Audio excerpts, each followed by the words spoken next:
민족문제연구소 팟캐스트 역발상입니다. 역사를 발견하고 상상하라 미래를 진행을 맡고 있는 MC노 노기환이고요. 오늘도 역시 김세호 PD 함께합니다. 네, 안녕하세요. 네, 자 우리 이영미 선생님 나오셨습니다. 어서 오십시오. 안녕하세요. 네, 이주인 선생님 안녕하세요. 안녕하십니까. 네, 오늘 벌써 이제 대한민국 가왕열전 여섯 번째죠. 여섯 번째 시간입니다. 네, 우리가 이렇게 가왕열전을 하는 의미. 네, 김세호 PD가 다시 한번 좀 짚어주시죠. 네, 가수의 역사를 통해서 네네 우리 현대사의 사회와 문화를 조명함으로써 예. 당시 시대상 표정에서 지금 전혀 영혼을 느낄 수가 없습니다. 아닙니다. 대중가요를 통해서 우리 시대의 현대사를 우리가 한번 고찰해보자라는 취지 속에서 특집을 마련했습니다. 그렇습니다. 매회 아주 풍성한 이야기가 쏟아지고 있고요. 여섯 번째 사실 지금 가왕. 말씀을 그렇게는 하셨지만 그냥 그게 빈말인 게 아니라 우리가 그 5회까지 쭉 거는 과정을 보면은 60년대의 최희준이 그렇게 미국적으로 그 근대화된 세계에 대한 어떤 지향이나 희망을 보여주고 있거나 혹은 남인수나 최기업이 갖고 있었던 그 시대의 느낌 혹은 현인이 갖고 있는 그 어설픈 서양성 이국성이 갖고 있는 50년대의 느낌 이런 것들이 정말 그 시대하고 너무너무 일치한다는 생각이 들지 않으세요? 네. 그래서 가왕이 정말 잘 반영을 하고 있습니다. 그럼 오늘 이야기할 이 분도 그 그렇죠. 시대의 모습을 이렇게 표현하는 우리가 알 수 있는 그런 분인 거죠. 그런 셈이죠. 네. 일단 순서상 당연히 이제 오늘은 70년대 얘기를 하게 될 텐데요. 네. 근데 70년대가 굉장히 좀 대중음악의 역사에서는 문제적인 시기입니다. 그러니까 뭐 좀 관습적이긴 한데 우리가 보통 한 어떤 시대를 끊을 적에 10년 단위로 그러니까 뭐 70년대, 80년대 이런 식으로 얘기를 많이 하잖아요. 네. 뭐 꼭 그래야 되는 건 아니지만은 그런데 1970년대에는 그 앞부분과 뒷부분이 특히 대중음악에서는 달라도 너무 달라요. 그러니까 이거를 70년대를 한 덩어리로 보기가 참 어렵습니다. 어떻게 설명을 해야 되지? 이 시기를, 이 10년을. 그런 점에서도 오늘의 이야기 주인공이 굉장히 중요한 인물입니다. 왜냐하면 70년대 전반과 후반을 관통하고 있으니까. 거의 유일한 인물이라고 봐야겠죠. 거의 그렇죠. 그러니까 큰 변화가 있기는 한데 그럼에도 불구하고 자기 색깔을 지키면서 계속 톱스타로 남았다는 점에서 꾸준히 활동을 했고. 사람입니다. 누군지 얘기도 안 하고 여기까지 갔으니까 누굴까 굉장히 궁금해하실 것 같은데. 누굽니까? 송창식 선생. 네. 그러니까 이런 얘기를 하면은 아니 70년대에 잘 나가던 가수가 왜 송창식이 일본으로 거론이 되지라고 의문을 가지시는 분들도 있을 거예요. 남진 나훈아. 그렇죠. 그 얘기 당연히 나오게 돼 있죠. 그런데 남진 나훈아는 70년대 중반 이후의 존재감이 확실히 떨어지거든요. 송창식보다 확 떨어져요. 그러니까 특정 70년대의 특정 몇 년만 놓고 보면은 남진 나훈아도 이야기할 수 있는 인물인 건 맞는데 70년대 그 문제적인 10년 전체를 놓고 보면은 역시의 결론은 송창식이라는 겁니다. 네. 성함 자체가 일단 가왕의 풍모를 갖고 있습니다. 노래잖아요. 창. 노래 부르는 거 아닙니까? 내 식대로 스타일이라는 거죠. 네? 풀이가 참, 송을 노래할 거면 창식 스타일로 해라. 이런 얘기죠. 대단한 가수입니다. 그리고 또 뭐 많은 분들이 아시는 얘기지만은 송창식이라는 인물은 그냥 가수만이 아니거든요. 싱어송라이터. 그렇죠. 네. 심지어 연주도 잘하는. 그렇죠. 가사도 잘 씁니다. 어떻게 보면은 이 시대 1970년대 포크 시대에 들어서서 스스로 자신이 연주하고 노래를 짓고 부르는 우리가 생각하는 싱어송라이터가 본격화된 시대예요. 그 이전에도 손석구 선생이 작사 작곡을 다 했고 일제 때의 김혜송 같은 사람은 스스로 작곡하고 노래까지 불렀으니까 싱어송라이터라고 할 수도 있죠. 특히 손석구 김혜송은 독특한 자기 세계가 좀 있었으니까요. 근데 그게 누구한테 이어지거나 아니면 무리가 지어서 그런 부류가 등장하거나 그러지는 않았거든요. 그런데 60년대 말에 이제 한대수가 등장을 해서 자기가 자기 노래를 스스로 자기가 연주하면서 부르기 시작해서 그 전까지 주로 외국 곡에 새로운 가사를 붙여 부르거나 번역을 하거나 이랬던 이제 포크 가수들이 깜짝 놀랐다는 거죠. 아니 너는 네 노래 불러? 이제 이렇게 됐다는 거예요. 예. 그래서 그 한대수 자서전에 보면 그런 얘기가 나옵니다. 아니 그건 별로 어렵지 않다. 3가지만 있으면 된다. 첫 번째 기타. 두 번째 코드 3개. 사실 좋은 노래는 코드가 복잡하지 않다. 노래 만들 수 있다. 코드 3개만 갖고도. 세 번째. 근데 이게 제일 어렵다. 자기가 하고 싶은 말. 그러니까 작가주의적인 싱어송라이터의 본격적 출발로 한대수를 얘기하는 것. 68년에 리사이트를 한. 그렇게 얘기하는 게 바로 그 이후고요. 그 이후부터 이제 그 또래들의 포크 가수들이 너도 나도 자기 노래를 갖고 나오기 시작했다는 거예요. 네. 나도 노래 지었어. 사실 김민기도 있고 그 직전에 뭐 뚜아에모아 같은 경우도 있고 오늘 얘기할 송창식도 71년부터는 자기 노래가 있으니까요. 그래서 네. 이렇게 내가 내 말을 내가 연주하면서 노래를 해도 되는구나. 그러니까 가수는 노래를 잘 부르는 일종의 가창 기술자가 아니라 자신의 말을 하는 작가이기도 하구나. 예술가이기도 하구나. 이런 자의식을 확실하게 갖게 된 세대. 그들 중에 대표주자. 이렇게 얘기할 수 있는 거죠. 그러니까 굉장히 의미가 있죠. 네. 1947년생이니까 이제 80대로 달려가고 계시네요. 그렇습니다. 네. 야, 연세 많이 드셨네요, 진짜. 이런 이야기하면 좀 깜짝깜짝 놀랄 때가 많아요. 네. 우리가 늙었어요. 예. 우리가 늙은 사람입니다. 인천에서 태어나셨고. 예, 네. 인천 출생이고요. 네.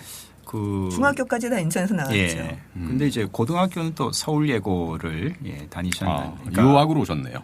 그렇죠. 유학을 온 거예요. 그런데 졸업은 못했죠. 졸업을 못했어요. 사실은 1년도 거의 못 다녔다고 본인은 그러시더라고요. 아, 그래요? 예. 그러니까 노래를 너무 잘해서 성악가로 들어왔는데 사실은 지휘하는 걸 보고 너무 멋있어갖고 지휘를 하고 싶었대요. 네. 근데 지휘를 가르치는 데가 어딘지 전혀 알 수가 없었고 자기는 그런 세계와 완전히 무관했다. 그런데 서울 예고라는 데가 예술하는 애들만 모여 있는 학교인 줄을 알고 있었다. 그래서 옛날 뭐 어디선가 이렇게 노래 가지고 상탄 경력을 가지고 들이밀어서 서울 예고에 들어가서 이제 오디션을 보고 들어갔다. 근데 거기 들어가도 서울 예고는 레슨을 해야 돼요. 선생님들한테. 네. 레슨비를 따로 내야 됩니다. 등록금 말고. 근데 그 돈이 없었다. 그리고 인천까지 왔다 갔다 하는 분하교가 어려웠다. 그래서 거기서 잤다 그냥. 그러니까 학교에서 그냥 계속 자고 살고 레슨비는 못 내는. 그러니까 이게 정상적인 학생이 아닌 거죠. 그렇게 유복한 집안은 아니었나 봐요. 아니었어요. 예. 그래서 그냥 돈이 없으니까 너 돈 내야 된다는 소리를 이제 들었대요. 어느 순간에. 너 계속 이러고 있으면 안 된다. 그래서 그냥 그만뒀다. 그래서 그렇게 얘기를 하더라고요. 근데 이제 지금 보면 졸업이라고 나와요. 중퇴인데도. 네. 근데 그거는 학적부에는 졸업이라고 처리돼 있나 봐요. 왜냐하면 이분이 그 군인 아들인가 뭐 이렇게 그렇죠. 돼 있어요. 그러니까 아버지가 군인으로 되어 있는데 그래서 군인 아들은 중간에 퇴학을 시킬 수가 없답니다. 그러니까 그만둔 정책상 그렇게 받은 사람은 역시 군인의 시대군요. 네. 왜냐하면 그 당시에 6.25 뭐 이런 거였으니까요. 6.25 때 유공이 있는 군인의 그 자녀들을 그렇게 할 수가 없어서 그냥 처리는 졸업으로 되어 있으나 사실은 1학년도 제대로 다니지 못하고 서울예고를 그냥 끝내버렸다. 그렇게 얘기를. 그럼 그 이후에 10대 삶이 어떻게 진행된 거예요? 뭐 험악한 거죠. 그렇죠. 예. 그래서 저는 집에 거의 안 들어갔대요. 그러니까 사실상 그 할아버지 할머니 손에서 그러니까 조선 가정. 아버지는 일찍 돌아가신 걸로 돼 있고 뭐 어머니의 보살핌도 제대로 받질 못했고 그러니까 예전에 그 방송에서 같이 활동 초창기에 많이 했던 그 조영남 씨 얘기가 야 그때 창식이 그 뭐 이러면서 네. 그 정도로 좀 하여튼 요새 지하철에 벼룩이 많다 그러던데. 빈대. 빈대. 예. 그러니까 뭐 말 그대로 바람 맞으면서 밥 먹고 이슬 맞으면서 자는 그런 생활을 몇 년간 했대요. 그러니까 노숙자 수준이었던 거고요. 그 공사장에서 공사판 일을 하고 뭐 무슨 공사 자재 같은 거 지켜주는 거 밤에 지켜야 되잖아요. 그걸로 이제 거기서 잠자고, 그러니까 거의 노숙이죠. 혹은 뭐 그러니까 어디 나서 한번 그 얘기를 하더라고요. 노숙을 어떻게 겨울에도 얼어 죽지 않고 잘하는가의 노하우를 나만큼 알고 있는 사람 없을 거야. 뭐 이런 거예요. 내가 노하우 하나를 알려주는데. 그 당시에는 연탄을 썼잖아요. 그렇죠. 그러니까 연탄재가 나오는데 그 하얀 연탄재가 아직 온기가 남아 있는 거예요. 그거를 쭉 깔아놓고 그 위에서 잔대요. 그러면 얼어 죽지 않는데요. 그러니까 그런 삶을 계속 산 거예요. 근데 세시봉에서 이제 말하자면 노래를 부르고 먹고 살 수 있게 해주니까 거기서 자도 되고 이제 이러니까 당연히 돈 주고 먹여준다는데 거기 가는 거죠. 그러면 세시봉에 맨 처음에 갔을 때가 몇 살 때였던 거예요? 그때가 한 60, 한 20살, 21살 고무렵이었겠죠. 와, 10대 때 조금 넘었을 거예요. 엄청 고생을 하셨네요, 진짜. 그럼요. 네네. 그러니까 홍대에서 노래를 하는 거를 보고 그 이상벽 씨가 네. 노래 너무 잘하니까 세시봉으로 연결해줬다 이런 얘기가 있고요. 그래서 초기에는 홍대생들도 홍대생인 줄 알았다는 얘기도 있고요. 제 생각에는 분명히 거기 뭐 미대생들하고 알았을지도 몰라요. 예고 출신이니까. 그리고 그래서 초기에는 그 가짜 대학생처럼 홍익대생 이렇게 나오는 잡지도 많아요. 그 홍대생인 줄 알았고 그 당시에는 특히 이런 식의 포크 가수들은 다 대학생 가수잖아요. 그렇죠. 그러니까 괄호 열고 무슨 대 이런 게 있어야 이제 기타 들고 노래 부르는 사람이라는 거죠. 그런데 아무것도 없는 고등학교 중퇴자니까 넣을 게 없잖아요. 그러니까 그냥 뭐 필요하면은 홍대생이라고 얘기했을 수도 있고 또 잡지사 편의에 의해서 그냥 그렇게 학적을 집어넣었을 수도 있고 그렇습니다. 뭐 본인의 의도가 꼭 그렇지 않았더라도 이상벽 아저씨가 홍대에서 노래하는 거 보고 데리고 왔다는 건 뭐 그 홍대에서 주로 이렇게 좀 생활을 하면서 노래를 했다, 몰라요. 뭐 그랬다는 건가요? 잔디밭에서 낮에는 놀고 밤에는 그 건축 자재 보관하는 데 가서 그냥 자고 길거리에서 자고 진짜 노숙자였대요. 그렇게 얘기를 하더라고요. 그러다가 이제 세시봉으로 가게 됐고 세시봉에 이가 쫙 퍼졌겠네. 하여튼 그 세시봉이 뭐 지금도 많은 분들에게 이제 친숙할 텐데 정작 세시봉 일찍 문을 닫았잖아요. 그렇죠. 여기가. 그래서 이 당시에 그 수많은 대학생 가수들 사이에서 정말 고교 중퇴자의 학력을 가지고 있는 굉장히 독특한 그러니까 초기 포크 가수들은 물론 후기로 가면은 그렇지 않은 사람들 많습니다만 다 명문대생이 주도를 하고 있었고 우리나라 청년문화라고 하는 것도 다 그런 분위기에서 그렇죠. 올라오는 거잖아요. 근데 이분만 조금 다른 그런 거죠. 그만큼 노래를 잘했다는 거잖아요. 그러기도 하고 사실은 서울예고 성악과 중퇴라는 학력도 범상한 건 아니에요. 그렇죠. 네. 그러니까 세시봉에 와서 처음 오디션 받을 때 조영남 씨가 맨날 나와서 방송에서 하는 얘기가 오페라 아리아를 기타로 연주를 하면서 노래를 부르더라. 자기 깜짝 놀랐다. 자기가 서울대 성악과 학생인데 그거 보고 완전히 입이 딱 벌어졌었다. 그렇게 얘기를 하니까요. 그리고 또 그런 세시봉 출연을 계기로 처음 이제 가요계에 발을 내딛게 될 때도 그러니까 송창식이라는 솔로 가수가 아니라 바로 이제 대표적인 그런 대학생 그렇죠. 포크 가수의 뭐 대표 주자 중에 하나인 윤형주 트윈폴리오로 이제 데뷔를 하잖아요. 그러니까 정식 데뷔가 1968년 트윈폴리오. 그때 이제 무대 활동도 하고 음반도 68년 저물어 갈 무렵에 처음 이제 발표를 하죠. 그 트윈폴리오 음반은요. 지금 우리가 생각하는 것과 달리 트윈폴리오 하면 하얀 손수가 이렇게 떠올리잖아요.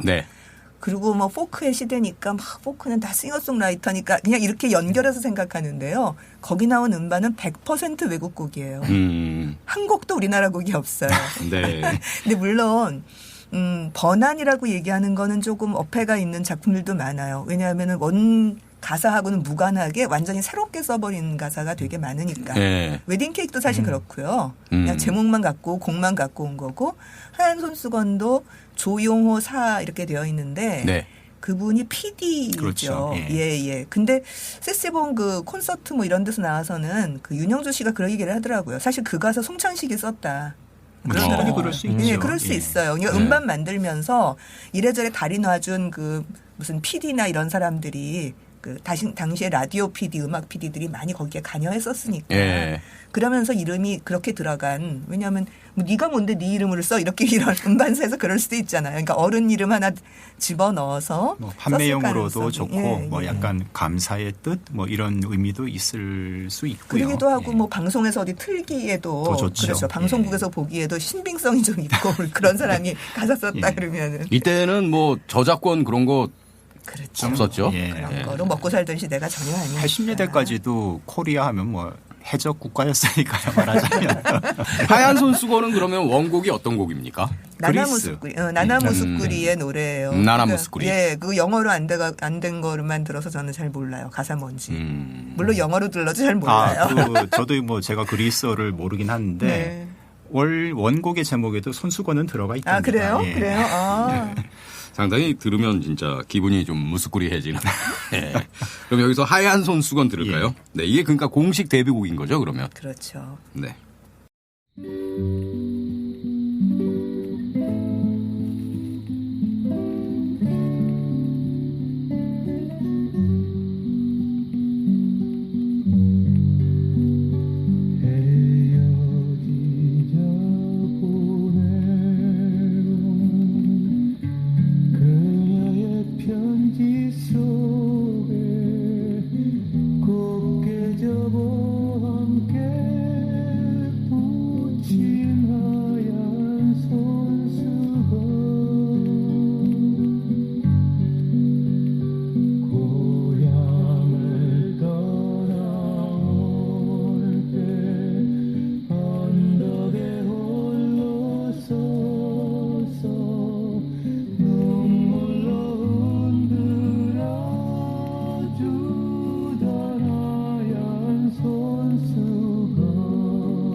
네, 하얀 손수건 함께 들었고요. 그럼 트윈폴리오는 몇 년 정도 활동한 거예요? 2년도 안 됐대요. 근데 그렇게 어마어마한 사람들이 다 하얀 손수건과 트윈폴리오를 기억하고 있잖아요. 그리고 한국 포크의 첫 시조 이렇게 생각을 하고 있는 거죠. 정말 본인들이 그래요. 세상에 우리는 2년도 안 했다. 그리고 많은 사람이 알지도 못했다. 이 트윈폴리오에 대해서는 여러 가지로 할 얘기들이 좀 있는데 지금 목소리 들으셔서 아시겠지만 송창식의 목소리가 굉장히 좋아요. 그러니까 주 선율을 담당하고 있어요. 근데 트윈폴리오의 전체 색깔이라고 할까? 청년 문화를 주도하는 색깔로 보자면 저는 윤형주가 주도했다는 느낌이 들어요. 무슨 얘기냐면 맑고 청아하고 명랑한 그 교회 오빠 분위기 목소리 있잖아요. 소년 같은 목소리. 그게 이제 청년 문화의 이미지거든요. 그걸 주도하고 있는 건 윤형주여서 트윈폴리오의 색깔은 윤형주였다고 보여요. 사실 노래는 송창식이 더 잘하는데 전 그래서 이 트윈폴리오가 깨진 것에 대해서 굉장히 많은 사람들이 아쉬워했지만 그래서 그 고별 음악회를 수없이 했답니다. 그러니까 우리 깨집니다. 그리고 음악회를 했는데 너무 사람이 많이 왔어. 몇 달 후에 또 하고 뭐 이런 거 있잖아요. 언제 고별합니까? 고별중 ing. 그러니까 안 하고 싶은 거지. 왜냐하면 윤영주로서는 아버지 때문에 할 수 없이 학교로 돌아가라고 그래가지고 의대생이니까 가야 되는데 안 하고 싶은 거죠. 자기는 노래하고 싶으니까. 그러니까 계속 고별 핑계 대면서 콘서트 했다 그래요. 예. 근데 나중에 보면 저는 송창식이 헤어지길 잘하는 것 같아요. 송창식이나 윤영주나. 너무 색깔이 다른 거고요. 송창식으로서는 윤영주에 묻히는 것보다 자기 색깔을 갖는 게 훨씬 유리한 거죠. 네. 그럼 트윈폴리오 해체 이후에 이제 그 다음부터는 계속 솔로 활동을 하는 건가요? 네네. 그렇죠. 그리고 이제 이름도 송창식이 되는데요. 그 전에는 무슨 이름 썼는데요? 그냥 트윈폴리오였잖아요. 아, 그러니까 멤버 송창식 이렇게. 송창식, 윤영주 이런 셈인데 이것도 사실은 되게 중요한 대목이에요. 이전까지 우리 가왕들 보세요. 예명이었어요. 다. 그런데 이미자 빼고는. 그렇죠. 연예인들이 예명을 쓰는 건 굉장히 일반적이었거든요. 근데 이때부터 가수들, 특히 청년문화 세대의 가수들을 보면 예명 아닌 사람이 훨씬 많아요. 김세환, 윤영주, 이거 다 본명들이잖아요. 네. 송창식. 그러니까 이거는 정체성이 좀 달랐다고 생각을 해요. 그러니까 나는 내 이름 걸고 내 목소리 가지고 내가 연주하고 내가 작품 짓는다. 이런 생각을 갖고 있는 거. 근데 또 만에 하나 송창식 본명이 뭐 아버지든 할아버지든 누군가가 송춘식으로 지었으면 그 본명을 쓰기는 조금 난감하지 않았을까 싶기도. 그 포크 이미지에 좀 안 맞잖아요. 또 춘식이는. 그러네요. 예. 어쨌든 뭐 불행인지 다행인지 어쨌든 본명이 창식이니까. 네. 그러면 이제 솔로로 데뷔를 하는 거잖아요. 그 솔로 데뷔는 몇 년도입니까? 그러니까 71년. 예, 71년부터 이제 솔로 음반도 내고 그리고 그때부터 뭐 전곡은 아니지만은 이제 싱어송라이터로서의 면모를 일찌감치 보여주는 거죠. 아, 솔로 활동하면서부터 싱어송라이터. 그러니까 그 음반에 외국곡도 들어있고 심지어 아베마리아 같은 곡도 들어있어요. 첫 번째 음반에. 그리고 자기가 스스로 창작한 노래들이 들어가기 시작하는 포함되기 거죠. 시작을 하죠. 싱어송라이터로서의 송창식의 출발이 71년인 셈이에요. 그럼 솔로로서의 첫 히트곡은 언제 나오는 거예요? 그 기준이 조금 처음이라고 얘기해야 될지 잘 모르겠는데. 그러니까 저 같은 경우는 이제 좀 이따 말씀해 주시겠지만은 송창식의 초기 곡들은 저한테는 별로 친숙하진 않거든요. 그렇죠. 그러니까 제 세대입니다. 이거는 드디어 이제 제 세대 얘기로 넘어오는데요. 저는 언니 오빠가 있었어요. 3살, 6살 위. 그러니까 이제 바로 송창식의 막 초기에 때 중학생, 고등학생들이었으니까. 그러니까 막 그 음반들 막 빌려와서 집에서 듣고 이랬던 때였거든요. 저는 초기 노래가 훨씬 더 익숙해요. 초기 노래가 어떤 곡들이었죠? 창밖에는 비 오고요. 꽃보다 귀한 여인, 새는, 꽃새 눈물, 비와 나, 뭐 사랑하는 마음, 둘일 때는 좋았지, 철진한 바닷가. 이게 다 71년부터 73년까지 초기 히트곡이 우수수수 쏟아져 나오는 시기고요. 저 하나도 모르겠는데요.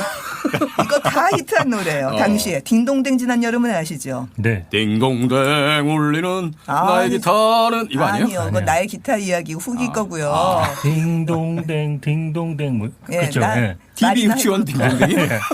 딩동댕 지난 여름 뭐 바닷가에서 만났던 여인. 초기 곡을 하나도 모르겠는데. 꽃보다 귀한 여인은 저도 압니다. 네. 심지어 새는 아름다운 거 아니죠?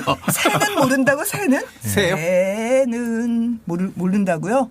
와, 그렇구나. 정말 세대가 다르구나. 초기 곡은 진짜 모르겠는데요. 그러니까 저도 이주희 선생님 아는 노래 있으십니까? 제가 송창식 노래 중에 아마 가장 먼저 인지한 노래는 그 초기 71년 3년을 지난 뒤에 그렇죠. 피리 부는 사나이. 피리 부는 사나이 한 번쯤. 거기서부터가 이제 또 다른 시기예요. 근데 피리 부는 사나이. 근데 그게 74년인데 그렇게 되기 이전에 이미 71, 2, 3 사이에 포크에서는 이제 완전히 이 사람 송창식 이 색깔 이렇게 확립이 되는 거죠. 아까 말씀하신 곡들이 다 히트곡이라고요? 다 히트곡이에요. 새는 꽃보다 귀한 여인, 꽃새 눈물, 비와 나. 꽃새 눈물은 좀 히트곡이 아니에요. 근데 그거 말고 지금 쭉 제가 나열했던 노래들은 그 세대를 살았던 사람들은 그냥 제목만 얘기하면 주르륵 노래가 나오는 노래예요. 그렇습니까? 근데 만약 그 작품 세계에 계속 머물러 있었다면은 아마 송창식이라는 가수를 이 시간에 얘기하기는 좀 힘들었겠죠. 그렇군요. 그러면 여기서 노래를 두 곡을 이어서 들으면 좋을 것 같습니다. 그 초기 곡 중에서 한 곡 듣고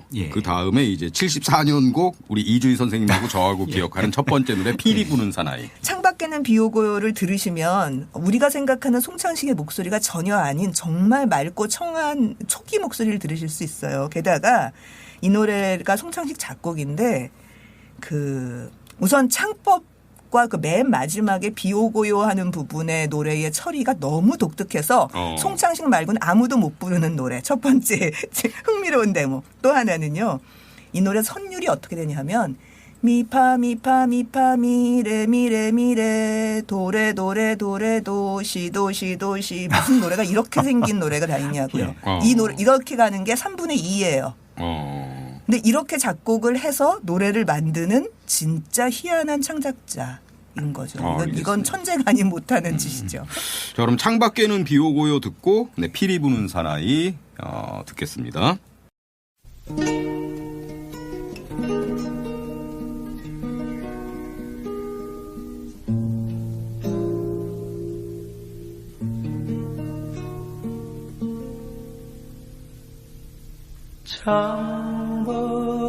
창밖에는 비 오고요 바람 불고요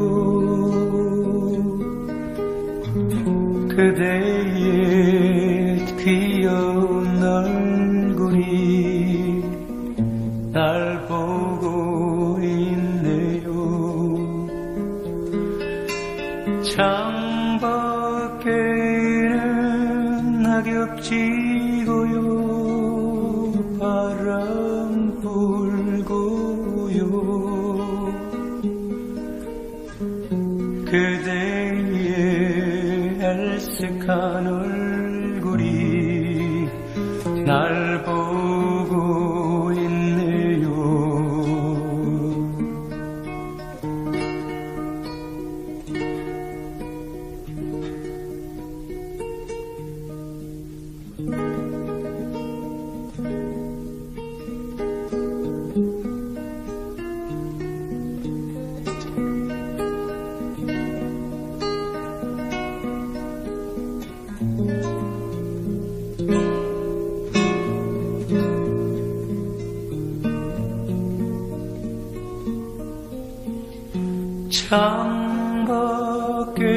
창밖에는 눈 오고요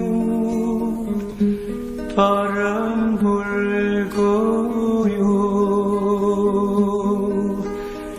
그대의 창백한 얼굴이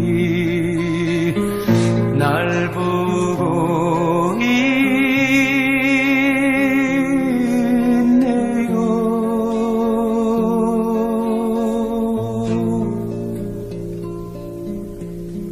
아직도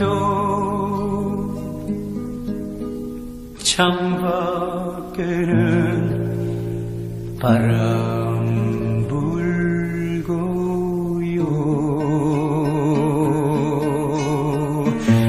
비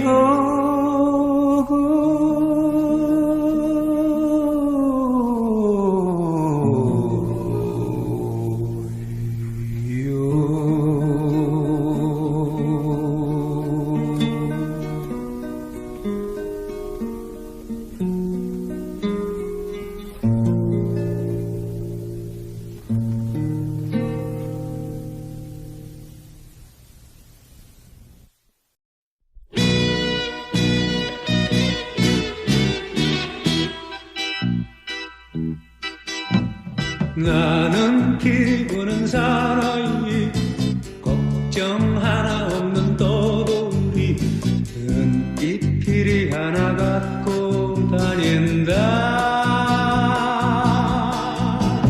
모진 비바람을 맞아도 거센 눈보라가 닥쳐도 입에 피리 하나 물고서 언제나 웃고 다닌다.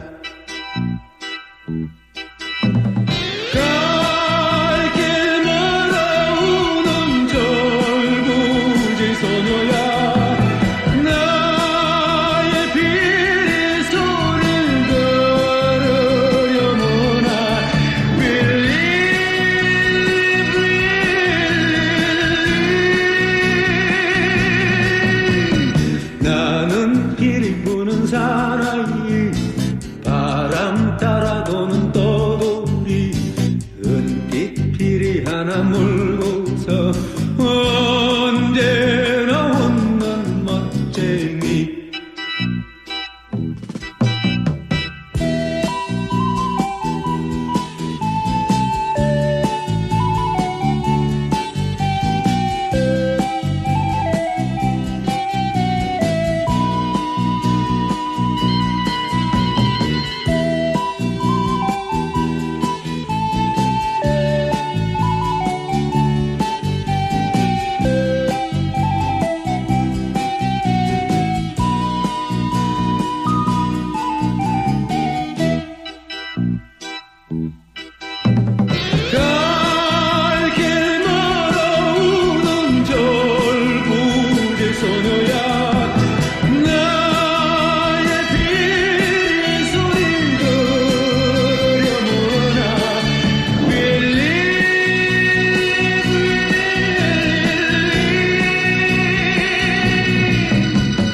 나는 피리 부는 사나이 바람 따라 도는 떠돌이 은빛 피리 하나 물고서 언제나 웃는 멋쟁이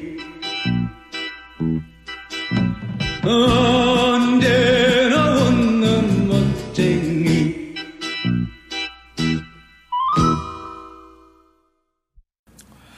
창밖에는 비 오고요. 피리 부는 사나이 두 곡 들었습니다. 아, 피리 부는 사나이 좋네요. 아, 좋습니다. 예.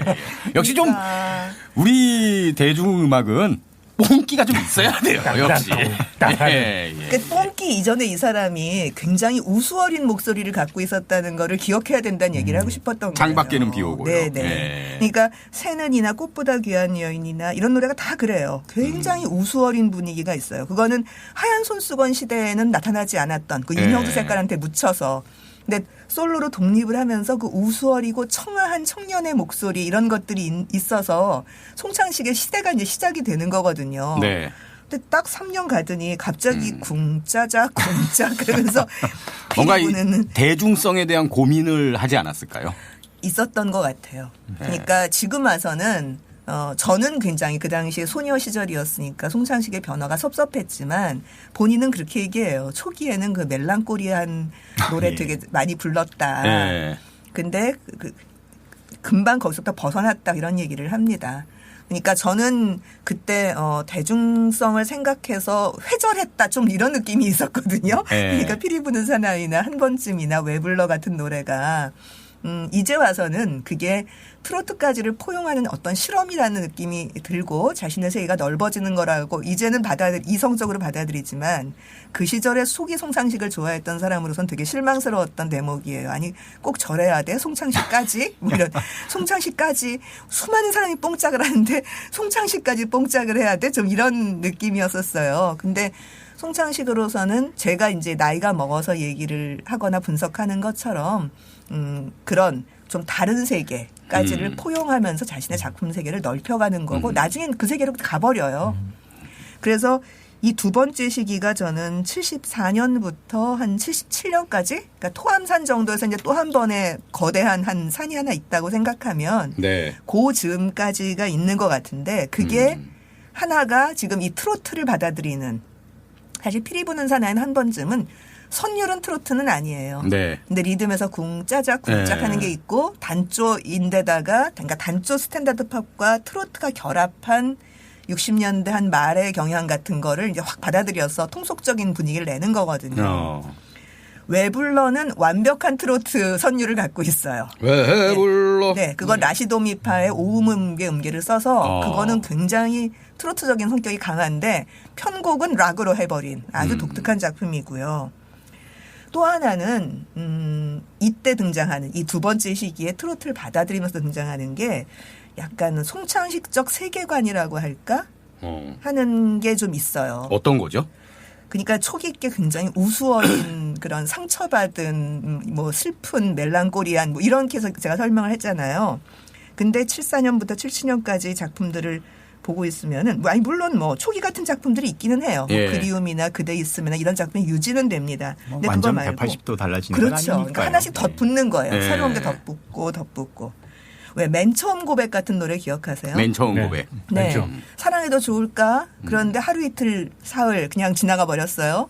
그리고 또 망설이다가 일주일, 2주일. 아, 맨 처음 고백하긴 정말 힘이 들어. 그리고 다시 1년, 2년. 맨 마지막은 그래도 언젠가 고백하겠지 이런 생각을 우리는 갖고 있잖아요. 듣는 사람은. 살아온 한평생이에요. 끝까지 고백을 못한 거예요. 예. 근데 그거를 진지하게 부르는 게 아니라 이렇게 굉장히 아련하지만 해학적으로 표현을 해서 맨 마지막에 웃음이 틱 하고 나오도록 만드는 듣는 사람이 그런 거죠. 혹은 한 번쯤이나 피리 부는 사나이도 참 사는 게 편치 않았겠다 싶지만 이 피리 부는 사나이 보면은 나는 피리 하나 들고 다니고 애들은 다 날 쫓아오고 있고 네. 나 이렇게 좋다고 젊은 애들이 쫓아오고 있는 이 삶이 편한 것 같진 않지만 늘 웃고 다니지 이러잖아요. 그러니까 힘든 삶인데 그거를 한 걸음 떨어져서 뭔가 해학적으로 그 진지하거나 고통스럽거나 뭐 사랑하고 고통스럽고 이런 삶들을 약간 한 걸음 떨어져서 해학적으로 보고 있는 이상한 그 허허실실 같은 세계에 대한 인식, 태도 이런 걸 보여줘요. 애들은 가라 같은 노래 혹시 들어보셨어요? 아, 그런 노래가 있습니까? 아, 송창식 씨 노래 중에 애들은 가라? 이거 정말 송창식스러운 건데 내용이 뭐 이런 거예요. 제목도 처음 들어보는데요? 무슨 그 바닷가 모래밭에 막 햇볕은 쨍쨍 뭐 이렇게 나고 있는데 젊은 그 언니 오빠들이 송닥송닥 연애하고 있는 거예요. 네. 근데 애들이 와서 뭐 할까 이렇게 쳐다보고 있을 거 아니에요. 네. 애들은 가라, 애들은 모른단다 이거예요.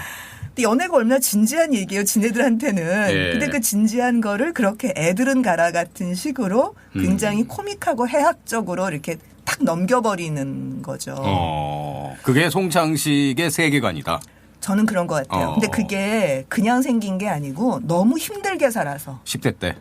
그 전부터 너무 힘들게 살아서 그 힘든 바닥을 한번 치고 나온 것 같은 느낌이 있어요. 예. 그래서 그게 그냥 낄낄거리고 웃고 쓱 넘어가는 것과는 또 다른 무게감이라고 할까? 아, 얘기 들으니까 마음 아프네요. 그렇죠. 근데 그걸 넘어섰잖아요. 어쨌든. 그러면서 정말 그 바닥이라고 사람들이 생각하고 있는 트로트나 이런 음악들을 다 끌어안으면서 자기 것으로 소화해내는 거죠. 그러니까 대단한 작가예요. 이런 걸 보면. 네.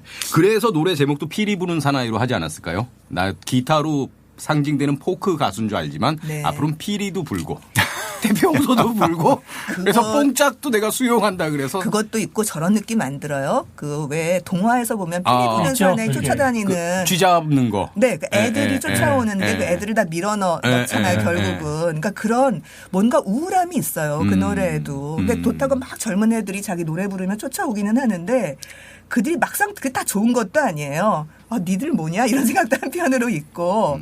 근데 참 그 갈 곳 몰라 하는 그 철부지 소년들아, 내 피리 소리 좋다고 쫓아오는구나. 라고 하는. 근데 나는 웃고 다니지.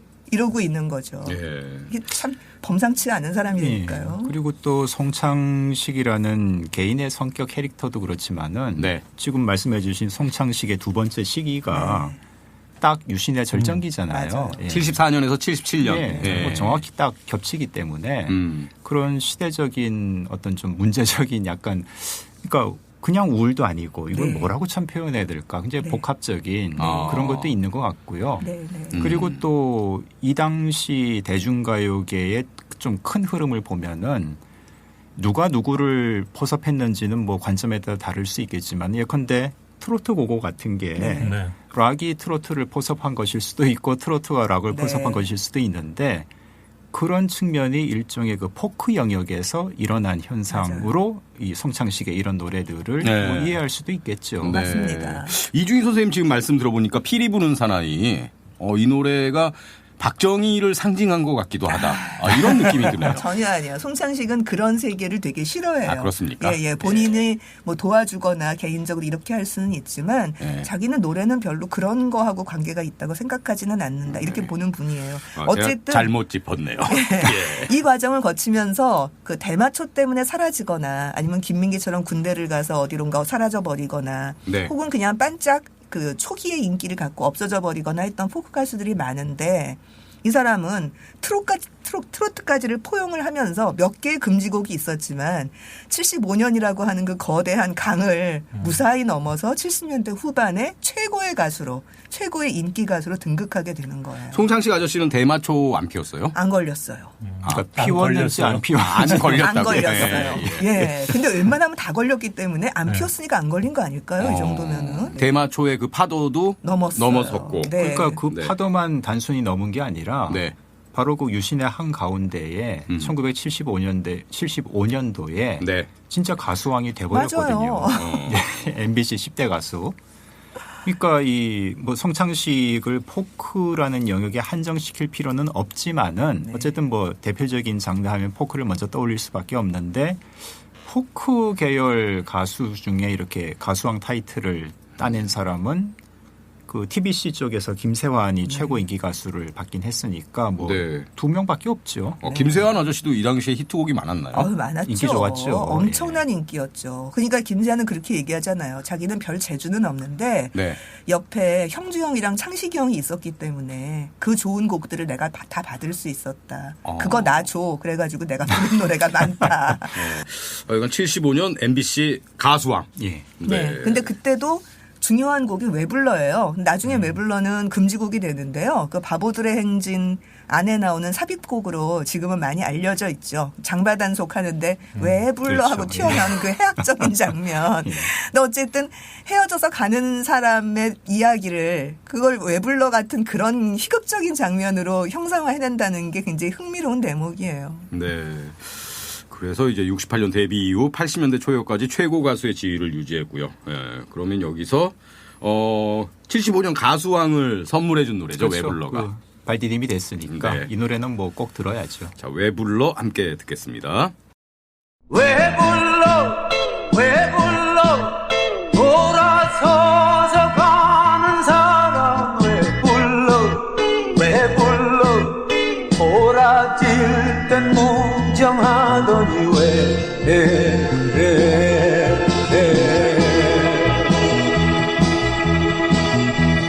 자꾸 마음 설레게 해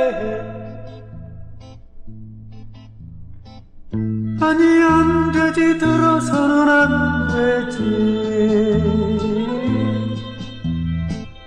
아니 안 되지 돌아보면 안 되지 한 번쯤 불러주는 그 목소리에 다시 또 속아선 안 되지 안 들려 마음 없이 부르는 소리는 안 들려 아무리 소리쳐 불러도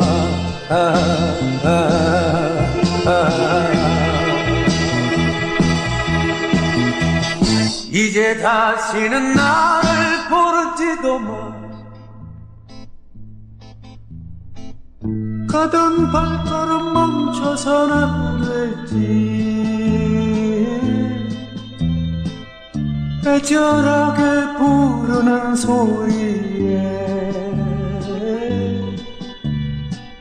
자꾸만 약해지는 나의 마음을 이대로 돌이켜선 안 되지 왜 불러 돌아서서 가는 사람은 왜 불러 돌아질 땐 무정하더니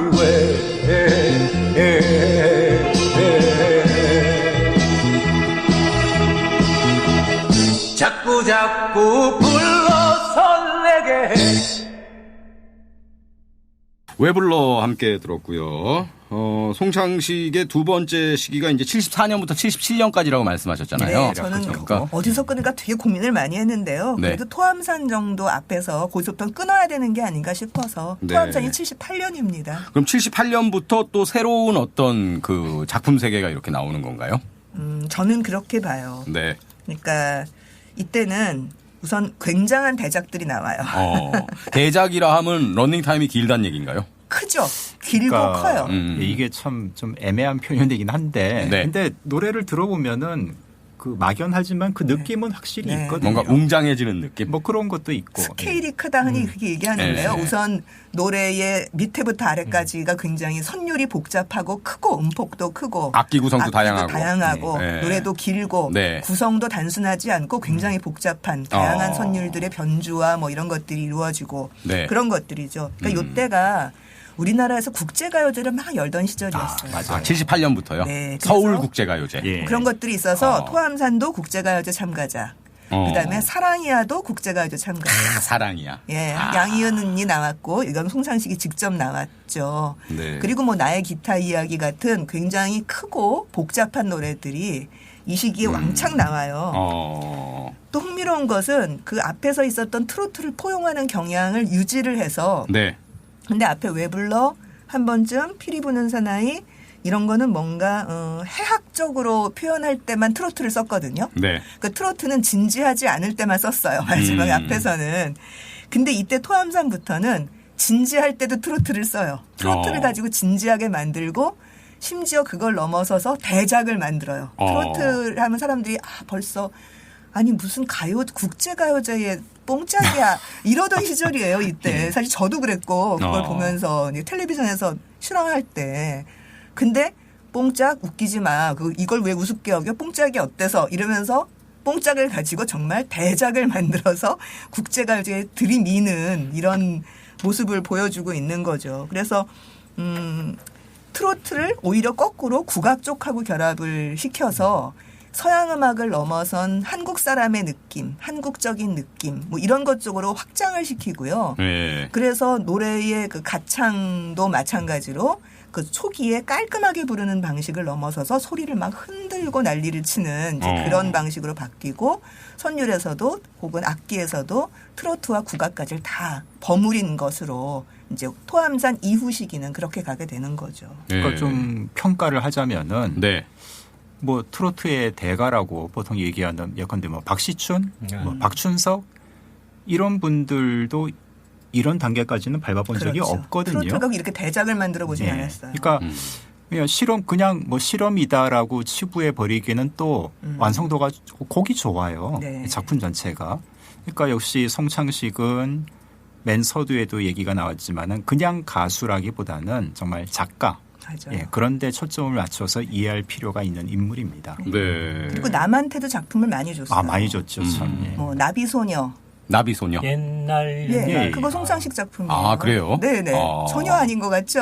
그 나중에 얘기를 뭐 할까 했는데 지금 나왔으니까 사실 송창식의 베스트를 꼽을 때에는 아쉬운 곡들이 송창식이 만들었는데 노래를 하지 않은 곡 중에 또 좋은 노래가 많거든요. 어떤 곡들이 또 있습니까? 방금 얘기 나왔고 나비소녀. 또 얼마 전 돌아가신 그 홍민 씨 결혼기념일 노래. 저는 그것도 되게 좋아하고. 결혼기념일 노래가 어떤 곡이죠? 그것도 약간 트로트스러워요. 근데 참 와닿는 곡이고 약간 깬다 싶은 뭐 미량머스말이랑 이런 것도. 미량머스말이요? 사랑하는 그대여 날 좀 빠이요 빠이요. 그거 송창식이에요. 그렇습니까? 근데 생각하고 보면 송창식스럽죠. 약간. 그렇죠. 그다음에 김연자가 불렀던 완전 당신은, 트로트. 당신은. 김연자 씨한테도 곡을 줬어요? 네.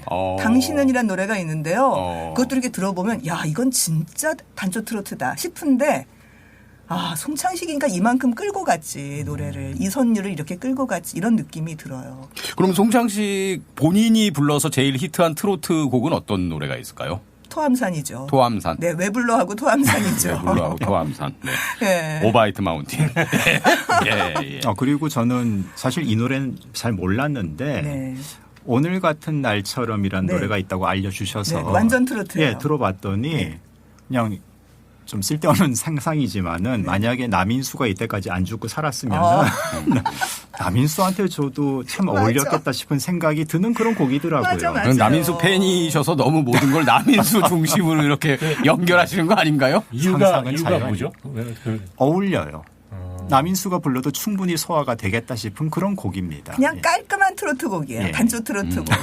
그러니까 이제는 뭐 트로트는 그러니까 포크의 정체성 중에 하나가 이전에 그 뽕짝기와 신파기, 뽕짝의 신파 트로트기를 벗어나는 거였거든요. 그리고 굉장히 우습게 여겼어요. 포크를 좋아하는 사람들은 트로트를 정말 싫어했고요. 근데 어느 순간에 그걸 다 받아들여서 그거 갖고 대작을 만들지 않나. 트로트 가수한테 노래를 주지 않나.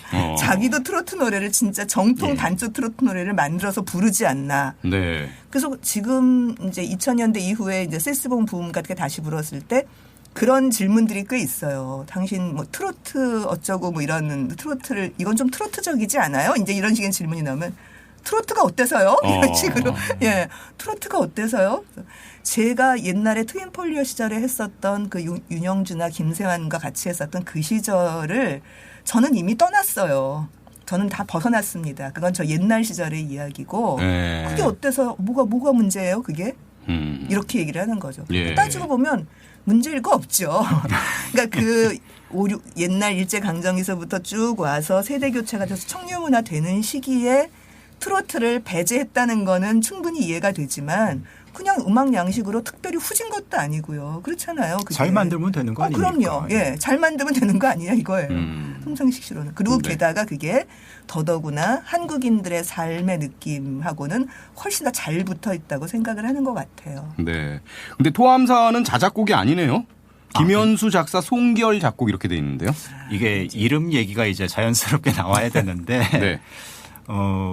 본명 송창식. 네. 그런데 이제 작품을 쓸 때는 네. 다른 이름을 많이 썼습니다. 뭐 다 그런 건 아니지만은 그런 곡이 보입니다. 아, 그럼 송결이 송창식 선생 필명이에요?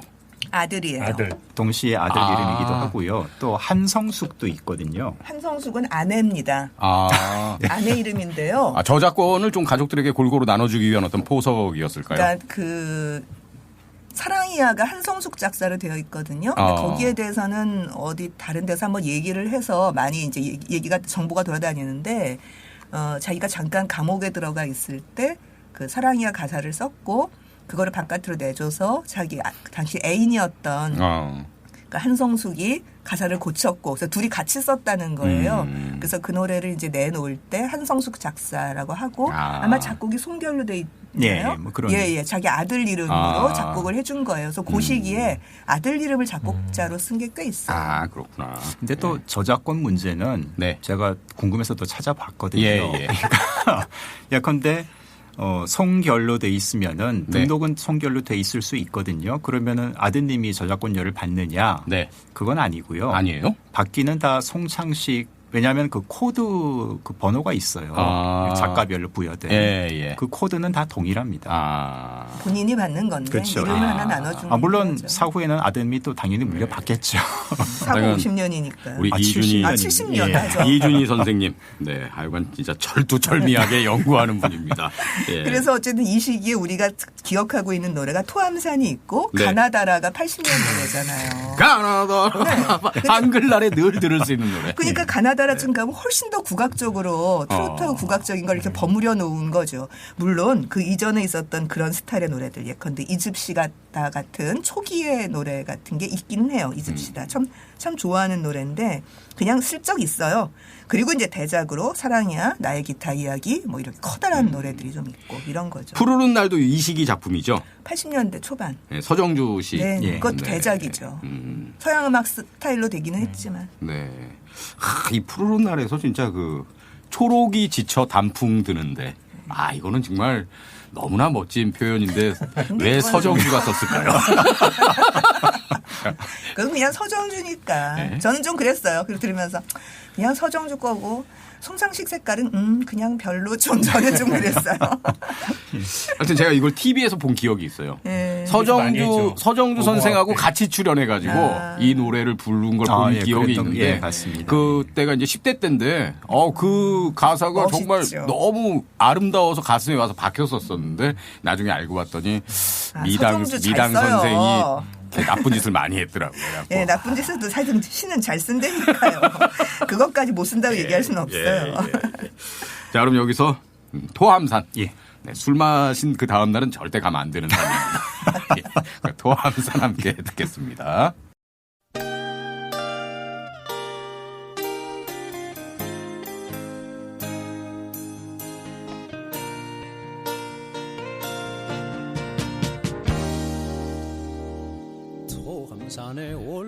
앉았어라 해를 안고 앉았어라 가슴 속에 품었어라 세월도 아픔도 품어버렸어라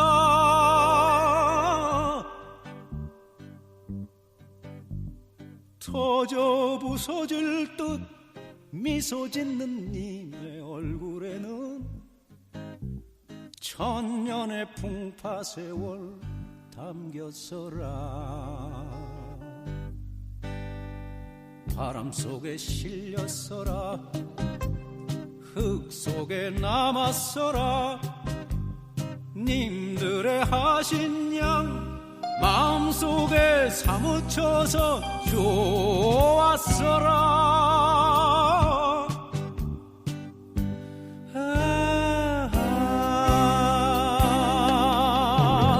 한 발 두 발 걸어서 올라라 맨발로 땀 흘려 올라라 그 몸뚱이 하나 발바닥 둘을 천년의 두께로 떠받쳐라 산산이 가루져 공중에 흩어진 아침 그 빛을 기다려 하늘을 우러러 미소로 웃는 돌이 되거라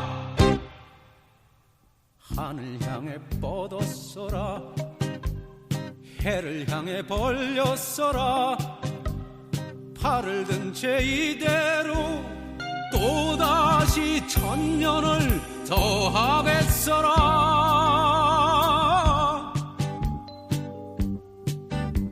세월이 흐른 뒤 다시 찾는 님 하나 있어 천년 더하니 가슴을 딛고 서게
자, 오늘 송창식 선생 이야기하고 있습니다. 네.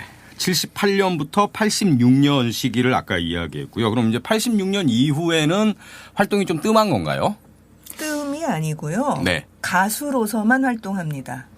신작 앨범이 없어요. 그러니까 신곡이 그 이후로는 발표가 안 되고 있는 거죠. 마지막 앨범이 언젠데요? 86년이요. 86년. 네, 86년 참새하루 선운사 나왔던 그 음반이 마지막 신곡 음반이에요. 아, 그래요? 네. 담배가게 아가씨. 네, 같이 들어있어요. 다 같은 음반입니다. 참새하루 담배가게 아가씨. 네네. 그러니까 네. 선운사는 정말 스테디셀러가 됐고요. 비오네 이런 노래와 함께 담배가게 아가씨는 무슨 역주행곡처럼. YB가 해가지고. 네, 윤도현이 불러서. 네.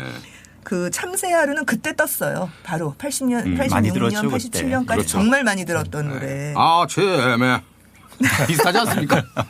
안강고. 근데요, 그거 말고 들어보면요, 네. 진짜 야, 이 사람 이거 팔려고 만들었나 싶은 노래들이 많아요.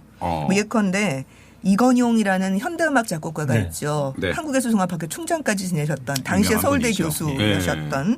이분이 작곡한 십자가, 윤동주의 십자가라고 하는 노래도 이건 완전 현대음악이에요. 혹은 뭐 무제, 일 이런 거는 그냥 이것도 어디 현대음악 발표회에 내놔야 되는 곡이지 가요 음반에 들어가 있을 곡이 아니에요. 뭐 님이요, 침묵을 듣느니요, 뭐 이런 거는 막 국악기 이상하게 쓰고 심지어 거기 그 음반 재킷의 그 세션들 이름을 보면은 뭐 가야금 이런 거를 본인이 다 연주를 했더라고요. 아, 그렇게 돼 있나요? 네. 아, 배워서요? 배워서. 그러니까 이건 이제 팔려고 하는 게 아니고요. 어떻게 보면 그 뒤에 못 내는 것도 그럴 수는 있어요. 본인 말로는 더 이상 창작이 안 된다. 아무리 해도 더 이상 창작이 안 나온다라는 얘기지만 조금 더 새겨서 보면은 대중성 있는 노래는 더 이상 못 만들겠다. 나는 이미 이 세계로 갔고 옛날 같은 대중성 있는 그 말랑말랑한 노래를 만드는 건 못하겠고 안 나오고 그건 입에서 내가 만드는 노래들은 발표할 수가 없고 음반으로 그런 상황이 된 게 아닐까 싶어요. 일단 공개할 수 있는 선에서는 뭐 말하자면 그렇죠. 다 네. 이루었노라 뭐 네, 이 정도 느낌도 좀 들고요. 네. 근데 대중음악 한국 대중음악 역사에서 뭐 표현이 어떨지 모르겠습니다만은 뭐 자발적인 폐업, 휴업 현재로서는 지금 신곡이 안 나오고 있으니까 그렇죠. 누가 내겠다고 하면 내줄 텐데 예. 안 나오는 거잖아요. 그러니까 무슨 내주세요. 그런데 안 나오는 게 그렇죠. 아니니까 이거 쉽지 굉장히 않아요. 전례가 없는 일이 아닐까 싶어요, 사실은. 그러니까 거의. 그런 점에서도 좀 작가이기는 작가죠. 해요. 예. 86년이면 이제 거의 40년 가까이 돼가는데 한참 됐죠. 예. 네. 그럼 80년 이후에는 뭐 어떤 활동 하셨어요? 계속 미사리에서 노래 부르셨죠. 가끔 방송 나오고. 방송 나오시고. 예. 그러니까 본인이 그런데요. 아니 창식이 형 왜 노래 안 만들어? 막 옆에서 양희은 이런 분들이 얼마나 안타깝겠습니까? 왜 안 만들어? 그러면은 노래가 안 나와. 아 뭐가 문제야? 난 매일 노래 불러. 근데 그 연습하는 거 한번 그렇죠. 보신 적 있으세요? 네. 텔레비전에서 그 밤낮이 바뀌어 살면서 막 밤낮이 바뀌어 살면서 그 미사리의 그 카페에서 노래를 부르기 전에 소리가 그만큼 나와야 되잖아요. 네. 그리고 기타를 그 비트로 쳐야 되잖아요. 네. 그러니까 그거를 거의 1시간 이상을 딩딩딩딩딩딩 하는 그 똑같은 비트로 연습을 하고 소리도 계속 목을 풀어요. 평생을 하신 건데 그걸. 근데도 그렇게 해요. 그러니까 그 정도 70대가 되어서도 그 목소리가 나오는 거예요. 그러니까 그거를 계속하고 있는 이렇게 성실한 가수인데 내가 뭐가 문제야. 이제 이렇게 되는 거죠. 그리고 세세본 콘서트도 처음에 같이 했었어요. 세시봉 떴을 때. 네. 놀러와서 떴을 때. 얼마 있다가 송창식 빠졌어요. 빠지죠. 예. 왜냐하면 그 세계가 아닌 거예요. 자기는. 예, 아닌 거고. 그다음에 그 딴 사람들은 노래를 계속 부르던 사람이 아니잖아요. 예. 송창식은 계속 불렀던 예. 사람이고. 그러니까 음들이 막 떨어지고 그러거든요. 저는 놀러와 그 세시본 콘서트 듣고 있으면 막 미칠 것 같아요. 떨어지지, 막 소리 안 나오지, 막 이게 다 들려서. 누가 제일 안 나왔습니까? 윤영주 막 불렀죠. 김세아는 처음부터 불안하죠. 예, 그러니까 그거를 견디지 못하는 거예요. 송창식으로서는. 그리고 계속 연습하자 그러는데 연습이 돼요. 그 나이 돼서 다들. 그러니까 어느 순간에는 송창식 빠지고 나머지 3명만 다녔죠. 3명, 4명, 이장희까지. 네. 노래 안 하던 사람인데 그냥 추억으로 가서 듣는 거고. 그렇죠. 예. 자기는 아니다 이거죠. 그러니까 제가 갖고 있는 이미지는 나중에 가면 이제 송창식 아저씨 좀 이렇게 개량 한복 같은 거 입으시면서 네, 그게 이제 약간 도인의 면모도 좀 느껴지고. 그게 70년대 후반부터 트로트 받아들이고 토함상 같은 거 부르면서 나오는 피리 부는 사나이 부르면서 나오는 특성이에요. 예. 그 이전까지는 전혀 아니에요. 약간 좀 긴 같은 약간 그러니까 느낌도 이 있고. 마지막 앨범 기준으로 벌써 40년 가까이 정말 세월이 지났는데 그러니까 웬만한 젊은 분들은 그치. 송창식 하면 진짜 말씀하신 대로 얼굴은 하회탈이고 뭐 좀 약간 아. 긴 느낌, 네. 노인 느낌으로 이렇게 이해하기가 쉽죠. 그런데 그렇게만 봐서는 안 될 분이라는 게 네. 예. 정말 그래서 이 가왕 이 시리즈에 들어갈 수밖에 없는 인물인 맞아요. 거죠. 네. 그러니까 토함산소부터 제가 이제 그 86년 참새하루 음반까지를 한꺼번에 묶었습니다만 80년대로 넘어오면 벌써 안 팔릴 것 같은 노래가 너무 많아요. 그러니까 실험적이기는 하지만 안 팔릴 것 같은 노래인 게 저희 분명한 예. 그런 노래들이 계속 있어서 어떻게 보면 86년에 참새 하루 정도 나온 게 정말 다행이 아닐까 싶기도 하고 역주행성으로 담배가게 아가씨가 락큰롤이니까 그거는 또 그렇게 간 게 아닐까 싶기도 하고 그렇습니다. 그리고 또 이건 정말 꼭 평가를 하고 싶은 대목인 게 네. 사람이 곳간에서 인심난다고 경제적으로 궁핍하면은 네. 막 뭐가 됐든 간에 이렇게 막 뭐 그래 윤영주랑도 하고 막 이렇게 네. 돈 되니까 하는데 이분은 어쨌든 역시 큰 사고 안 치고 예. 어쨌든 뭐 저작권 작가니까 또 저작권료가 1년에 1억씩 나온대요. 네, 꾸준히 예. 들어오고 하니까 그 물적인 토대가 자신의 작품 세계를 깨뜨리지 않고 유지할 수 있는 그런 토대를 구축했다는 것도 사실 쉬운 일은 아니거든요. 네. 그러니까 저도 그런 토대를 만들고 싶습니다. 그러니까 미사리의 카페도 그냥 자기 노래만 부르는 카페잖아요. 네. 그리고 최고의 기타리스트 함춘호하고 같이 하잖아요. 네. 그것도 대단한 거죠. 자, 그럼 여기서 마지막 신작인 86년 앨범에서 이제 선운사 예. 네, 함께 듣겠습니다. 선운사에 가신 적이 있나요?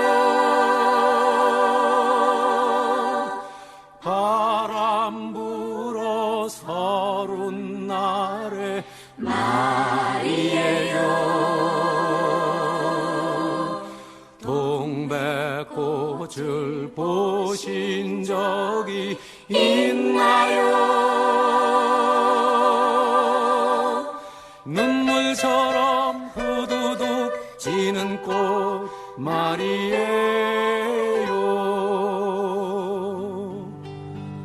나를 두고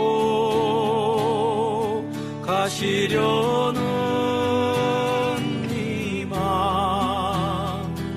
선운사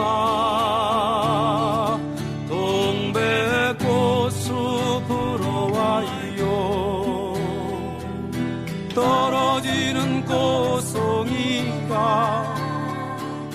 내 맘처럼 하도 슬퍼서 당신은 그만 못 떠나실 거예요.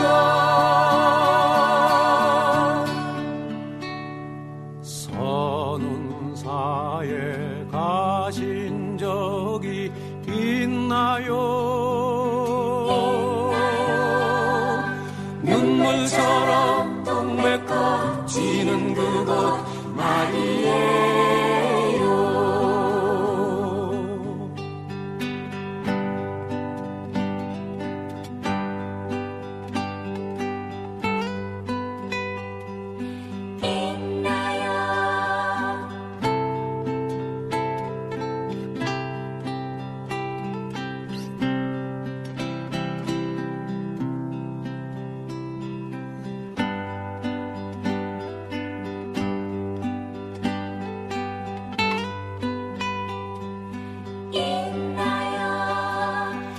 눈물처럼 후두둑 지는 꽃 말이에요.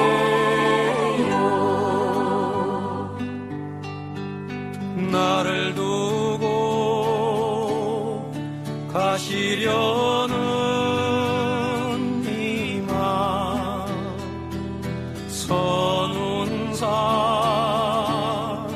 동백꽃 숲으로 와요. 떨어지는 꽃송이가 내 맘처럼 하도 슬퍼서 당신은 그만 못 떠나실 거예요.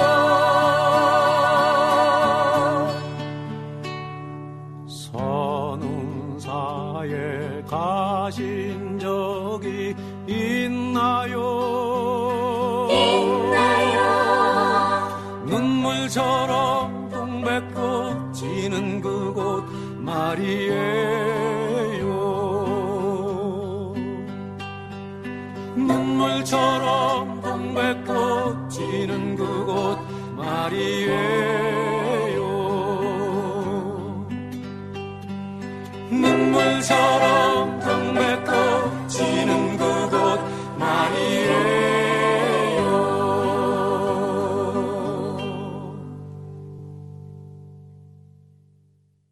저 이제 송창식 선생의 창법에 대해서 좀 얘기를 해야 할 시간이 아닌가 싶습니다.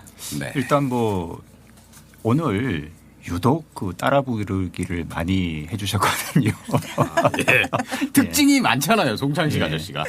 일단 그러니까 성량이 엄청 풍부하지 않습니까? 굉장해요. 그렇죠. 네. 그야말로 좀 진부한 표현인데 폭포수가 쏟아지는 그런 느낌. 근데 심지어 성대 수술을 한번 하기도 했던 사람이래요. 근데도 이거를 재활을 해서 이만큼 간 거고요. 저는 나중에 그 놀러와 콘서트 뭐 이런 거 할 때 텔레비전에 나왔을 때 담배가게 아가씨를 3명이 같이 불렀어요. 송창식, 윤도현, 장기하. 세상에 장기하가 이렇게 존재감 없어 보이는 거는 또 생전 처음이었어요. 와, 진짜 존재감이 없더라고요. 장기하가 뭐 그렇게 노래를 잘하는 스타일은 아니니까요. 아니 근데 이렇게 휘어잡잖아요. 근데 그 둘이 있으니까 윤도현도 완전히 눌려요. 소리가 송창식의 노래 소리에 완전히 눌리더라고요. 또 그 두 분이 성격상 뭐 선배라서 이런 좀 빼는 그런 캐릭터도 아닌 것 같은데. 아니에요. 아닌데 이건 뭐 완전히 넘어서는 소리였어요. 근데 이제는 굉장히 그 비브라토가 강하죠. 그래서 사실 송창식 창법 그런 많은 분들이 기억하고 계시듯이 혹은 피리 부는 사나이부터 기억하고 있듯이 그 소리를 많이 떠는 뭐 비브라토라고 얘기할 수도 있고 저는 오히려 농음이라는 표현이 더 맞는 것 같아요. 그러니까 소리를 가지고 논다고 하죠. 국악에서 보면은 그 국악기에서 가야금 같은 걸 쫙 밀어서 띵띵띵띵띵띵띵 이런 식으로 하는 거 그게 농음이라고 얘기를 하는데요. 그 농음이라는 표현이 더 맞는 것 같아요.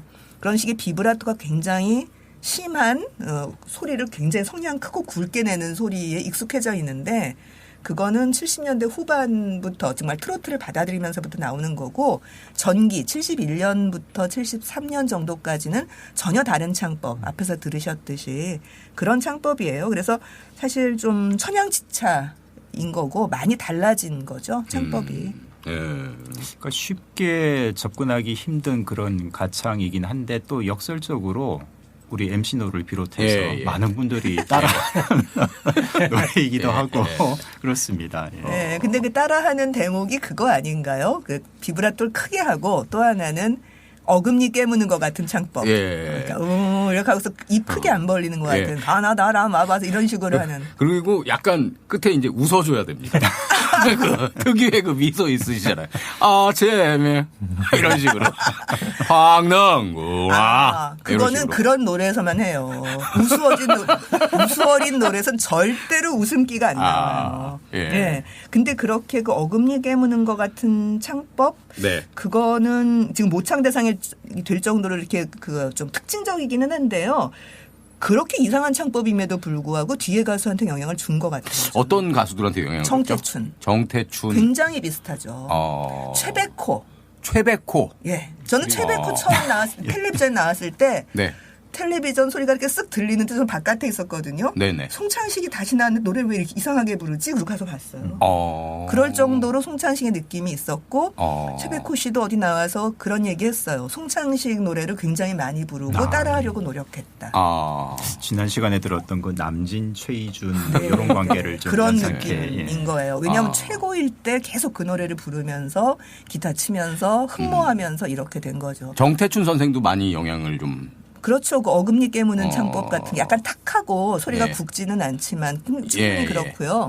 80년대에는 진짜 신문에서 뭐 그냥 하는 소리지만은 뭐 제2의 송창식이라고까지 표현이 실제 됐던 추억의 가수 장재남. 장재남. 어떤 노래 하셨었죠? 그 의자. 빈 의자. 서 있는 사람은 오시오. 그렇게 들으면 또 진짜 비슷해요. 약간 락커 느낌이 좀 더 강하긴 하지만 장재남은 좀 그런 느낌이 있죠. 그분은 그냥 원히트 원더인가요? 빈 의자 그거 하나만? 아니요. 몇 개 있어요. 사람을 찾습니다. 뭐 그런 노래 있지 않아요? 사람을 찾습니다. 사람을 찾습니다. 어디 있나요? 뭐. 어디 있나요? 옛날 사람. 그것도 집안이 노래를 가수 집안이죠. 삼남매가. 장재남 씨가요? 장미리하고 장재남 또 하나 누구죠? 하여튼 그 위로 한 분이 있는데. 장미리 씨는 처음 들어보는데요. 있어요. 70년대 초반에. 노래 들어보시면 아실 텐데. 어쨌든 송창식의 그 창법이 독특하기는 합니다만 70년대 초반으로 본다고 해도 그러니까 60년대의 최희준 창법하고 굉장히 다르고 그렇죠. 트로트 창법하고도 굉장히 다르고 그러니까 70년대가 되면서 그 포크 남자 가수들의 창법이 조근조근 말을 하는 것 같은 창법 혹은 속삭이거나 중얼거리거나 혹은 가볍게 스쳐 지나가거나 사실 김세환 소리 같은 거 얼마나 조근조근해요. 윤영주도 좀 그렇고요. 홍민도 좀 소리가 좋은 울림이 좋은 소리이기는 합니다만 게다가 정태춘 씨는 정말 이렇게 웅얼웅얼거리는 것 같은 그런 소리들이잖아요. 노래인가 연불인가. 네. 뒤로 가면 점점 더 심해지죠. 그런 것들이. 송창식을 벗어나서 이런 것들이 이전 시대의 창법하고는 굉장히 다른데 그런 큰 흐름으로 봤을 때 송창식은 거기서 굉장히 노래를 잘하는 고음과 저음까지를 다 같이 내는 폭이 넓은 가수였다. 이렇게 볼 수 있는 거죠. 네. 하여간 진짜 오늘 송창식 아저씨 얘기하니까 참 진짜 대단한 분이라는 생각이 들었습니다. 예. 자, 그러면 내가 뽑은 송창식 베스트 3. 네. 오늘도 기대가 됩니다. 오늘은 이준희 선생님부터 한번 발표해 보시죠. 예. 네. 일단 왜 불러? 예. 이것도 좀 비유가 어떨지 모르겠습니다만은 네. 그 보헤미안 랩소디 있잖아요. 퀸이에요? 예. 네. 그런 그런 인상을 좀 받아 이 노래를 들을 때마다. 어떤 부분에서요? 그러니까 좀 굉장히 이질적인 요소를 따로 떼놓고 봤을 적에 이질적인 그런 질감인데 엮어놔도 하나도 안 어색한. 엮는 기술이 뛰어난. 예. 그러니까 보헤미안 랩소디처럼 그렇게 완전 길고 뭐 그 정도까지는 아니라 하더라도 웨블러를 들을 때마다 그런 좀 생각이 듭니다. 예. 하여튼 그래서 첫 곡으로 꼽아봤고요. 네.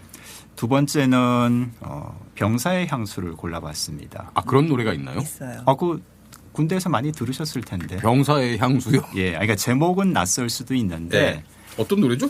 그 바람결에 들려오는 정다운 목소리 그 노래. 예. 네. 그게 송창식 씨 노래예요? 노래예요. 예. 군가도 만드셨어요? 그러니까 이건 정식 군가는 아니고요. 예. 군가처럼 군 내에서는 뭐 지금도 불리는지는 모르겠습니다만은. 우리 또 많이 불렀죠. 많이 불렀죠. 예. 예. 바로 그 노래. 와, 알고 있었습니까? 모르겠습니다. 우리 김 PD는 모를 수 있어요. 왜냐하면 육방 출신이거든요. 옛날에 6개월 방위 출신이어서 그 옛날 바람결에 실려오는 정다운 목소리. 이게 송창식 아저씨 노래예요? 그 송창식 녹음 버전으로 들으면은 군대에서 막 부르던 그 느낌하고는 또 다르게 정말 좀 찐하게 들어오는 그런 곡입니다. 우수가 있다니까. 그렇죠. 송창식 목소리에. 네. 하여튼 두 번째로 골랐고요. 예. 세 번째는 좀 고민을 했는데 고민하지 마.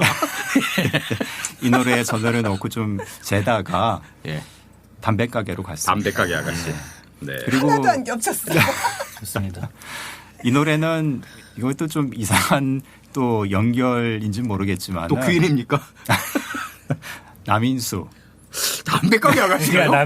왜냐하면 담배집 처녀라는 곡이 있잖아요. 남인수 노래 중에요? 예, 소재가 너무 닮아 있어서 노래는 다르지만 그래서 이 노래가 항상 또 연상이 돼요. 그럼 송창식 아저씨가 그 담배집 처녀를 듣고 이 노래를 창작했을까요? 설마. 그러진 않았겠죠. 뭐 영감을 얻을 수 있는 거잖아요. 근데 담배 파는 여자는 담배는 남자들의 기호품이었잖아요. 옛날에는 지금은 아니지만. 그러니까 담배 파는 그 가게에 여자에 대한 호기심이 남자들한테 늘 있었던 것 같아요. 네. 그러니까 맨날 찝쩍대고 그러잖아요. 오랜만에 들어보네요. 찝쩍 이 단어. 예. 그러니까 두 노래가 그 점에서도 일맥상통합니다. 찝쩍이죠 완전히. 자, 왜 불러 병사의 향수 담배가게 아가씨고요. 기대됩니다. 우리 이영미 선생님의 베스트 3는요? 저 또 세 곡 못 고르고 네 곡 골랐어요. 좋습니다. 베스트 4는요? 네, 하나는 창밖에는 비 오고요. 창밖에는 비 오고요. 초창기 곡. 네, 초창기 곡이기도 하고 그 독특한 선율과 송창식이 아니면 따라 부를 수도 없는 아무도 못 부르는 가창 그 뒷부분에 그리고 또 하나는 그 트로트를 대곡으로 발전시킨 토암산. 그 시절에 또 하나의 대곡 이런 트로트 끼가 전혀 없는 대곡인 사랑이야. 이거 너무 좋아가지고 노래방 가서 시켰다가 대부분 망하는 노래. 사랑이야. 네. 2옥타브가 넘기 때문에. 당신은 맨 밑바닥서부터 위까지 올라가려면 거의 죽는 노래죠. 이거 대부분 실패예요, 이 노래는. 이 노래 그 양희은 씨 버전도 괜찮은데. 양희은이 원래 가요제 나갔을 때 양희은 노래였어요. 아, 그래요? 네. 네. 그때 그 드레스 이브닝 드레스 입은 양희은 처음 봤어요. 그림이 안 그려지네. 안 그려지죠. 근데 이브닝 드레스를 입고 나와서 네. 사랑이야를 불렀어요. 찾아보진 않겠습니다. 네. 그럼 마지막 곡은요? 마지막 곡은 제가 참새 하루를 골랐습니다. 참새 하루. 왜냐하면 이거는 이제 제가 앞에서 그 독특한 인생관에 대한 얘기를 했잖아요. 고통스럽거나 슬프거나 진지하거나 하는 것을 거기에 매몰되지 않고 정말 고통의 바닥까지 겪어본 사람으로서 한 걸음 딱 물러서서 약간 해학적으로 그린다. 그 고통을 껴안으면서 참새 하루가 딱 그래요. 저는 이 노래가 진짜 중장년 가장의 소시민 가장의 노래. 네, 맞습니다. 네, 그러니까 아침이 밝는구나. 그리고 네. 오늘도 나가서 어떻게 밥벌이는 해봐야지. 네. 그러고 나가요. 근데 가면 힘들어요. 바람이 부는구나. 그렇죠. 힘들어. 네. 근데 또 꼭 떨렁대는 허수아비 같은 놈이 하나 있어요. 막 시끄럽게 굴어. 그냥 시끄럽게 굴어라. 이러고도 지나가요. 점심 때 그냥 점심 먹고 커피 한 잔 마시고 조잘조잘 거려요. 거기서 이제 밥 먹고서 물 한 잔 먹고 조잘거리는 참새들 나오잖아요. 그렇게 하고서 꿈은 있어요. 방앗간 옆에다가 집 짓는 거. 그게 꿈이에요. 그게 희망이에요. 그리고 집에 돌아가요. 그럼 마누라가 잔소리예요. 그럼 또 자요. 그리고 그다음에 다시 아침이 밝는구나. 세상에 이건 진짜 30, 40대들만이 할 수 있는 이야기인데. 이렇게 삶에 지쳤을 때 활력소를 주는 건 담배가게 아가씨. 그건 옛날 생각이잖아요. 제가 생각한 노래가 없네요. 저는 우리는 나올 줄 알았는데. 우리는. 예. 어렸을 때 그 KBS 같은 데서 네. 불우유 토끼 성금 모금하면 우리는 이 노래 꼭 나왔습니다. 그리고 지금도 광고 노래로 쓰여요. 은행 그런가요? 광고. 합창 노래도 많이 하고 그러는데요. 예, 그렇죠. 그러니까 이게 이제 대곡으로 지어진, 그러니까 대곡 나오던 시절의 노래. 예. 굉장히 잘 지은 무슨 깐쪼네 같이 지은 노래죠. 자, 이제 방송 마무리해야 될 것 같습니다. 시간도 많이 지났고요. 자, 그러면 끝곡 어떤 노래 들을지 우리 김 PD가 선곡해 주시죠. 너무 많아. 너무 많아갖고 근데 여기서 가닥가닥. 나온 것 중에는 참새의 하루를 참새의 하루. 들어보도록 하겠습니다. 과연 육방의 선택인가요? 네. 이 병사의 향수 괜찮은데요. 네. 자, 그러면 오늘 방송 참새의 하루로 마무리를 하겠습니다. 네, 함께해 주신 우리 청취자 여러분께 감사드리고요. 구독, 좋아요, 댓글 많이 부탁드리겠습니다. 자, 우리 세 분 다음 시간에 또 함께하겠습니다. 고맙습니다. 감사합니다.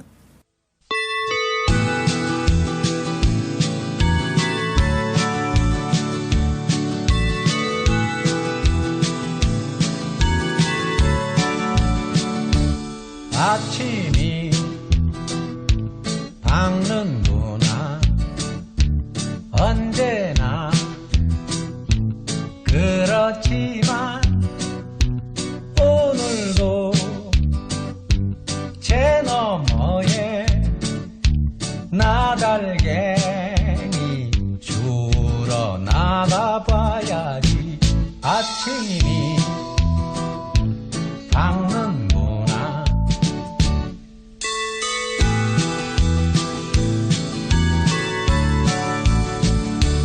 바람이 부는구나 언제나 그렇지만 오늘도 허수아비 꿈을 내며 깡통소리 울려대겠지 바람이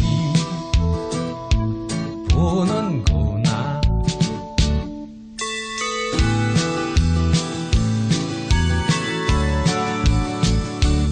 햇볕이 따갑구나 언제나 그렇지만 오늘도 어디 가서 물 한 모금 죽이고 제잘돼야지 햇볕이 따갑구나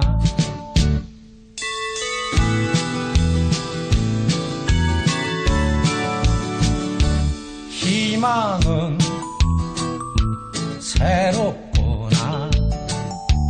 언제나 똑같지만 커다란 방앗간에 집을 짓고 도선도선 살아봐야지. 희망은 새롭구나.